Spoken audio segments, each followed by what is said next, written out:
I'm a single guy in my mid-30s. This happened a few years ago during a somewhat depressing period in my life. I had just broken up with my girlfriend of 5 years, the girl I thought I'd be marrying one day and starting a family with. It's safe to say I was pretty lost at that time. I can't lie, the psychological damage of the breakup was pretty severe. I spent entire weeks sulking and forgetting to take care of myself. I'd wake up, talk to no one, go to work, talk to no one, and come home to spend the rest of the day in bed. The weekends were even worse. I'd forget to eat, and I wouldn't leave the house. I'd binge-watch movie after mind-numbing movie, not even realizing what I was watching half the time. But enough with the sob story. I'm much better now, although I still often think about the life I could have had if things went differently. Anyway, it was a Saturday night. I was slumped on the couch, barely moving except to hit play on another random movie. I couldn't even tell you what it was, just another mindless action flick I'd forget about by the time it ended. For context, I was in my room, which is on the second floor of my house. I have a couch and a TV in my bedroom, so I typically never watch TV anywhere else but there. At one point, I looked down at my phone. It was a few minutes after 9:40 p.m. I remember that distinctly because my mom was calling me for like the 4th time that day. I didn't want to ignore her, but I let it ring out anyway. I knew she meant well, but I couldn't bring myself to talk. I didn't want to hear the usual questions about whether I'd eaten or gone outside. Eventually, I got tired of whatever was playing and backed out to the menu. I wasn't really in the mood for anything, but I clicked on some random horror movie I'd never heard of. It was one of those generic ones with a grainy thumbnail. I figured I'd half watch it until I fell asleep. About 20 minutes in, I realized the movie was even worse than I expected. The audio was a mess. Every time someone talked, I had to turn the volume way up just to catch a word or two, and then the next sound effect would blast through the speakers and damn near rupture my eardrums. For whatever reason, though, I kept the movie on. I think it was just because I was too lazy to change it again. At some point, I started noticing this weird sound effect in the movie. It was this sharp metallic clang, kind of like a pipe hitting concrete. It didn't match anything that was happening on the screen. No one was holding metal, and no one was in a warehouse or anything like that, and it wasn't timed with the scares either. It would just show up every minute or so, like the director had accidentally looped it or something. Same exact sound, same volume, and same pitch. It was almost too consistent to be a coherent sound design choice. That, plus the fact that the rest of the audio was mixed so poorly, made me question how the movie had even made it to streaming platforms. The poor quality of the movie actually made it harder to turn off, partly because I was enjoying criticizing it, but also partly because I needed to see how something so terrible would play out. About halfway through, I got up to use the bathroom, and for whatever reason, I actually paused the movie instead of not caring enough about what was going on. When I got back and sat down, I grabbed the remote and hovered over the play button, but right as I was about to press it, I heard that sound again. That same sharp metallic clang, except this time the movie was paused. I froze for a second just staring at the screen. No audio, no movement, but the sound had been clear as day, and it had come from somewhere inside the house. That's when it clicked. It had never been part of the movie. I stayed completely still, trying to make sure I hadn't imagined it. I watched the paused screen and just listened, hoping my mind had just been playing a trick on me. But then, about 45 seconds later, there it was again. The exact same clang. I didn't waste another second. I immediately jumped up, grabbed a knife from my desk, and started moving room to room, frantically checking every place someone could possibly be hiding. Every room in the house was clear, though. There was no one. In fact, there were no signs that anything was out of place either. But as I walked back up the stairs with my heart still pounding, I heard the clang again. It wasn't as loud this time, meaning it must have been coming from my room, where I had been watching the movie. But I had been sitting there the whole time, so that didn't make any sense. That's when it hit me. I had a few windows open. It was spring, and the weather had finally started warming up, so I'd gotten into the habit of cracking them in the evenings to let some air in. I started thinking, maybe the sound wasn't coming from inside the house at all. Maybe it had been coming from right outside the house this whole time. I don't know why, but that thought scared me even more. I went over to the window and pushed the curtain aside just enough to get a look at the backyard, and there it was. One of the deck chairs was sitting out in the middle of the lawn, maybe 20 feet from the house, and standing next to the chair was a kid, a young kid. I couldn't really make out any of his facial features given that it was so dark out, but the silhouette was way too small to be an adult. It was 100% a little kid. He was holding what looked like a PVC pipe, which explained the noise I had been hearing. He must have seen me because as soon as I looked out the window, he smacked the pipe against the chair. I instantly stepped away from the window and felt my body start filling with fear. I know it sounds silly that I was afraid of something like that, but I couldn't fathom what that kid was doing outside my house. To be a kid with some kind of mental disorder? It didn't make sense. And then I thought about the fact that he must have been standing out there for nearly an hour, which freaked me out even more. I tried to slow my breathing and think rationally. Maybe the kid was lost. Maybe he had wandered off from a nearby house and didn't know how to get back. I told myself I couldn't just stand there and do nothing, so I went down the stairs and made my way through the house toward the back door, trying to keep calm. I even turned on the porch light, thinking it might help the kid feel less spooked, or at least give me a better look at him. As I was turning the doorknob, I froze. Something about it felt wrong, like I was walking into some kind of trap. If that kid were really lost, wouldn't he ring my doorbell or call out to me through my window? And even if he were too scared to, and ultimately decided that banging a pipe against one of my chairs was the best option, would he really stick to that strategy after a whole hour? It was insane. Something in my gut told me not to go outside, so I slowly backed away from the door. I crept over to a small window just left of the door, one that overlooked the porch and part of the backyard. I kept the light off behind me and slowly tilted the blind with 2 fingers, just enough to see through without drawing attention, and there they were. There were 2 men wearing all black, crouching below my back door as if ready to ambush me the second I opened it. I must have stared too long, because one of the men suddenly turned his head and locked eyes with me through the glass. I dropped the blinds and instantly dialed 911. I was halfway up the stairs when I heard banging on the back door. Those guys were trying to break in. I sprinted to my bathroom and locked the door. By that point, I was having a full-on panic attack. I felt like I couldn't move. I was struggling to breathe, honestly. Shortly after I got to the bathroom, I heard a crash from downstairs, followed by the sound of footsteps walking around below me. Those people were in my house. I heard a set of footsteps walking up the stairs, and I held my breath as they made their way down the hall. I saw the bathroom doorknob turn ever so slightly, followed by a loud bang, like they were trying to kick the door down. That made me lose it. I yelled at the top of my lungs that the police were on the way, and the person on the other side of the door instantly ran back down the stairs. A few seconds later, I heard one of the doors slam, then silence. The police arrived shortly after that, and I told them everything. There wasn't much they could do. I didn't have any cameras, and I wasn't even able to give them any valuable information. The one thing that made them take things a little more seriously was the fact that there was a child involved. According to the police, that kind of involvement suggested whoever these guys were, they weren't just impulsive criminals.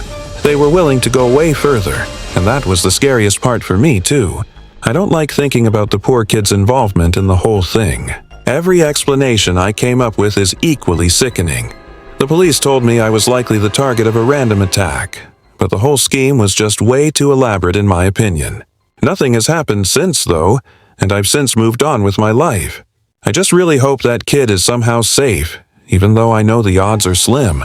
It's currently 2024 as I'm writing this. I'm a senior, and I'm graduating in a couple of weeks. Let me give you all a very brief rant. I never understood how most of my friends could survive a whole week-long spring break trip to Miami or some other party destination. I simply can't. So, for every year of college, spring break was an excuse for me to just go home and relax. This past spring break was no different. I'd essentially be going off the grid for a week, taking a break from grueling schoolwork and mindless drama. I was actually really pissed because I had been working on a flawless regrade request for a midterm I'd just taken, and my scummy TA denied it for no good reason. But anyway, it was a Monday morning. I didn't really have any plans, just needed to get a workout in, but that was about it. I've always been a morning workout guy. It's the one thing that makes me feel like I have my life together. So, even though I was home for spring break and technically had nothing to do, I still set my alarm for 6 a.m. and forced myself out of bed. I figured if I got to the gym early enough, I could beat the rush. By 6:20, I was already dressed, out the door, and on the road. The drive to the gym takes about 15 minutes, mostly back roads through quiet residential neighborhoods. Nothing ever really happens out there. It was definitely a nice place to grow up in, but a little boring once I got older and all my childhood friends started moving on with their lives. I was driving along listening to some YouTube beats when something strange caught my eye. There was an ice cream truck parked along the curb, just sitting there. Engine off, no lights. That wouldn't have been weird in the summer, I guess, but this was mid-March. It was still kinda chilly out. All the kids were still in school, too. There was no reason for an ice cream truck to be sitting there at 6:30 in the morning. It looked completely out of place. As I drove past the truck, I slowed down just enough to glance through the driver's window. It was empty. By the time I turned the corner and left it behind, I found myself thinking more about it than I should have.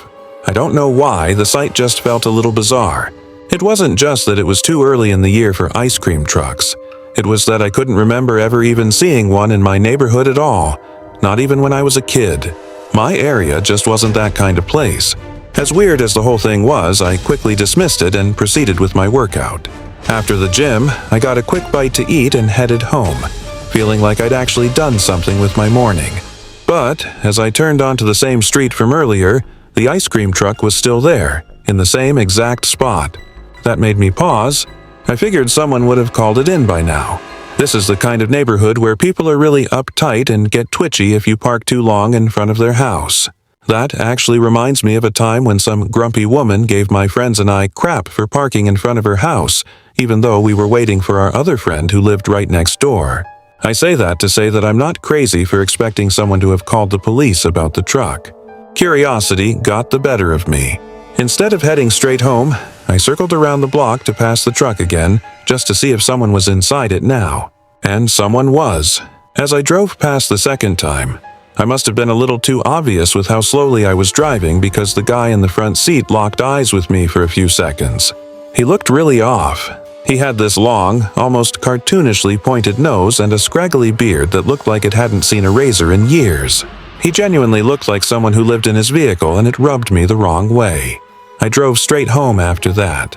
My parents were both at work, so I had the place to myself. I spent the next few hours just killing time. Sometime in the afternoon, I walked down the driveway to check the mail. As I got to the end of the driveway, I glanced down the street and nearly died inside. It was that same ice cream truck from before. It was parked across the street, about 3 houses down. It wasn't facing me, but I had a feeling it wasn't just a coincidence.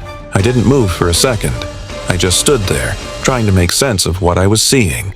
And that guy really followed me home? I knew he had. There was no other explanation. I grabbed the mail and walked straight back inside, trying not to make it obvious that I'd seen anything. Once I was upstairs, though, I went to one of the guest bedrooms. There's a window that overlooks the street from a better angle, so I pulled the curtain aside and peeked through. Sure enough, the ice cream truck was still there. I watched it for a few minutes, but nothing happens. I'm not sure what I expected to see, but I couldn't bring myself to look away. Eventually, I had no choice. I didn't have all day to spend staring out a window, so I tried to get some stuff done on my laptop. I couldn't focus, though. Every half hour or so, I'd feel the urge to go back to the guest room and glance out the window. Every time I looked, the ice cream truck was still visible, but it was in a different spot, which meant the driver was intentionally moving around the street for whatever reason. I didn't know whether it was a good idea to call the police or not. I wasn't sure what I'd even say, given that nothing had actually happened. Even now, I wish that I had just done what any normal person would have done and either called the police or tried to ignore the truck, but I was too curious. My older brother is really into bird watching, so I started digging around his room for a set of binoculars I knew was in there somewhere. Eventually, I found them and returned to the guest room. I pulled the curtains aside and looked at the truck through the binoculars. I was not prepared for what I was about to see. Through the driver's side window, I could see that man from earlier. Only he wasn't just sitting there. He was looking back at me with a pair of his own binoculars. As soon as he saw me looking, he instantly dropped the binoculars, started the truck, and drove off.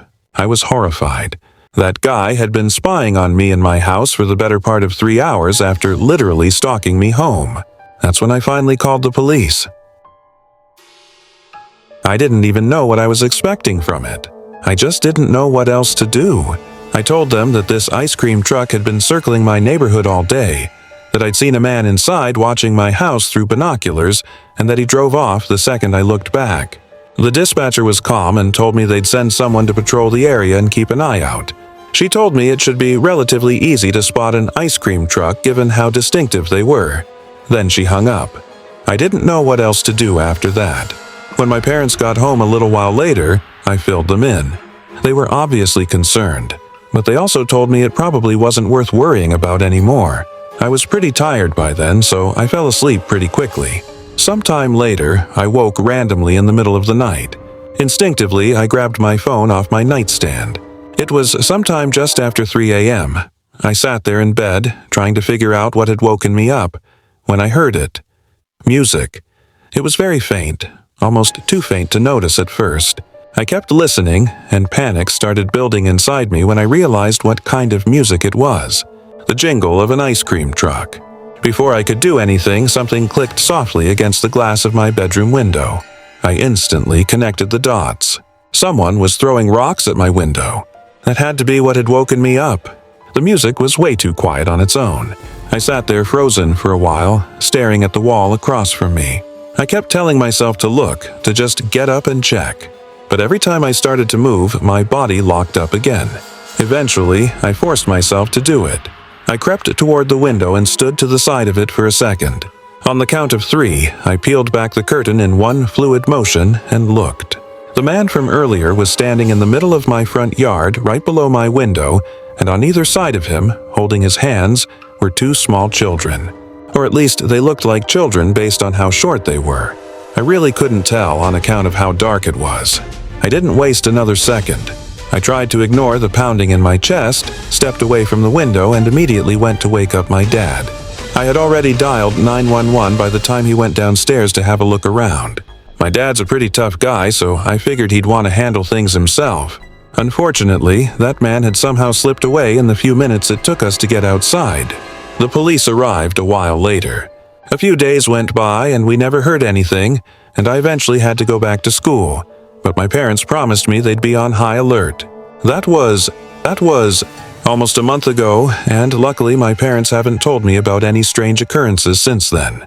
The reason I'm writing this now, though, is because my mom called me a few days ago.